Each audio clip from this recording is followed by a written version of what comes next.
बाबा के बगिया में मोर बोले अवरु मंजूर बोले। आधी राती बोलेला पपिहारा त बाबा से विदैया मांगे।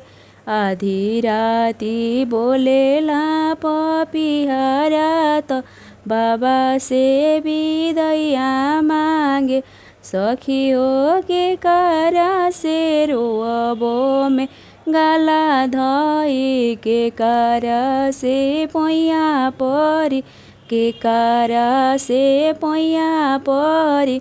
सखी हो के कारा से रोअबो चलन बेरिया अब ना हो मिलन होई है मिलन हो कठिन होई है।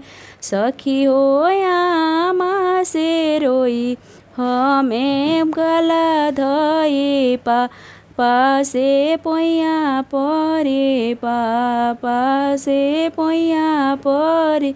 सखी हो सखी सब से रोई चलन बेरिया अब ना हो मिलन होई है मिलन हो कठिन होई है मिलन हो कठिन होई।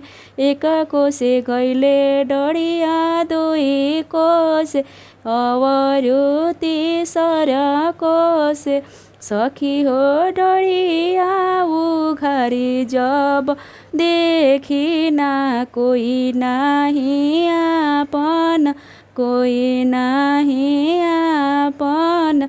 सखी हो लालाही घोड़वा चित काबर ओही परे कमनी दुल्हा ओही परे कमनी दुल्हा।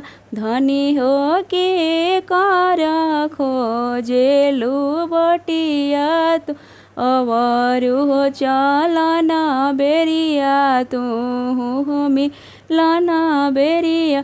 प्रभु जी पापा जी के जनमल कमनी भैया उहे भैया के बाट खोजी उहे भैया के बाट खोजी। चल चल धनी आहो हमारा देश भैया लोग के मुँह छोड़ भैया लोग से नाता तोड़ भैया लोग से नाता तोड़।